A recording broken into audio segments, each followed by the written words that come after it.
पुण्यश्लोक राजमाता अहिल्यादेवी होळकर यांच्या 300व्या जयंतीनिमित्त शहरातून मोठ्या उत्साहात मिरवणुका काढण्यात आल्या।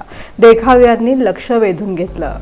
पुण्यश्लोक अहिल्यादेवी होळकर यांच्या 300व्या जयंतीनिमित्त सोलापूर शहरातून मोठी मिरवणूक काढण्यात आली।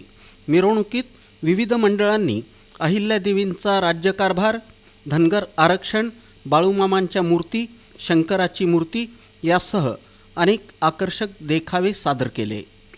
जन्मोत्सव मध्यवर्ती महामंडळाच्या वतीनं काढण्यात आलेल्या मिरवणुकीत शहरातील विविध 15 तरुण मंडळं, सामाजिक संघटनांनी सहभाग घेतला होता। सायंकाळी 4 वाजता छत्रपती शिवाजी महाराज चौकातून मिरवणुकीला सुरुवात झाली। ही मिरवणूक मेकॅनिक चौक, प्रभात थिएटर, सरस्वती चौक, 4 हुतात्मा पुतळा येथील अहिल्यादेवी होळकर यांच्या पुतळ्यापर्यंत काढण्यात आली। मिरवणुकीत परंपरागत वाद्ये वाजवण्यात आली। रात्री 12 वाजता मिरवणुकीचा समारोप झाला।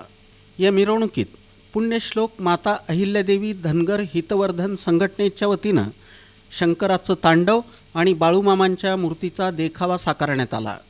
सरस्वती युवक प्रतिष्ठान, महाकाली ज्योतिर्लिंगाचा देखावा, पुण्यश्लोक बहुउद्देशीय सामाजिक संस्था भारताची ताकद, मल्हार प्रतिष्ठान, खंडेरायाची आणि अहिल्यादेवीची मूर्ती, भगवा रक्षक प्रतिष्ठान, अहिल्यादेवी मूर्ती, भगवा आखाडा, बाळूमामा आणि अहिल्यादेवी मूर्ती, राजमाता अहिल्यादेवी होळकर प्रतिष्ठान, भीम अर्जुन प्रतिष्ठान, अहिल्या प्रतिष्ठान, संघर्ष अटळ आहे, जय श्रीराम फाउंडेशन, श्रीराम मूर्ती आदी 15 मंडळांनी विविध देखावे सादर केले।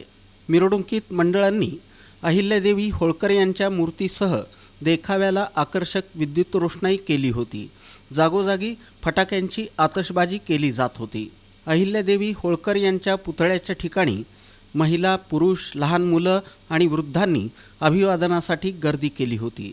पुतळा परिसरात कारंजे आणि फुलांची सजावट करण्यात आली होती। मध्यवर्ती उत्सव मंडळाकडून मंडळांचं स्वागत केलं जात होतं। पुण्यश्लोक बहुउद्देशीय सामाजिक संस्थेच्या वतीनं पारंपरिक देखाव्यासह घोड्याचं नृत्यही सादर करण्यात आलं।